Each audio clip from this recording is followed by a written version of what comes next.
মধ্যপ্রাচ্যের উত্তপ্ত পরিস্থিতির মাঝে বিশ্ব রাজনীতির মোড় ঘুরিয়ে দেওয়ার মতো এক খবর। চিরপ্রতিদ্বন্দ্বী যুক্তরাষ্ট্রকে 10টি কঠিন শর্ত দিয়েছে ইরান, যে শর্তগুলো মেনে নিলে চিরতরে বন্ধ হতে পারে দীর্ঘদিনের সংঘাত। পাকিস্তানের মধ্যস্থতায় এই 10 দফা শান্তি প্রস্তাব পৌঁছানো হয়েছে হোয়াইট হাউসে। মার্কিন প্রেসিডেন্ট ডোনাল্ড ট্রাম্প এই শর্তগুলোকে আলোচনার কার্যকর ভিত্তি হিসেবে বর্ণনা করেছেন। কিন্তু কি আছে এই 10 শর্তে? ইরানের ওপর থেকে সকল আন্তর্জাতিক নিষেধাজ্ঞা প্রত্যাহার, হরমুজ প্রণালীর পূর্ণ সামরিক নিয়ন্ত্রণ ইরানের হাতে রাখা, লেবানন, ইরাক ও ইয়েমেনে সকল ধরনের হামলা চিরস্থায়ীভাবে বন্ধ করা, মধ্যপ্রাচ্য থেকে মার্কিন যুদ্ধকালীন সৈন্য সরিয়ে নেওয়া, পারমাণবিক কর্মসূচির স্বীকৃতি এবং ইউরেনিয়াম সমৃদ্ধকরণের অধিকার।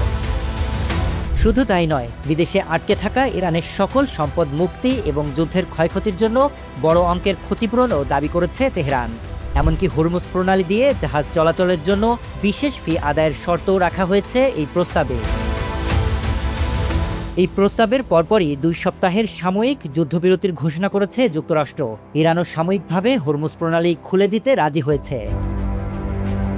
তবে প্রশ্ন থেকেই যায়, ওয়াশিংটন কি তেহরানের এই সবকটি শর্ত মেনে নেবে, নাকি 2 সপ্তাহের এই বিরতি আসলে বড় কোনো ঝড়ের পূর্বাভাস?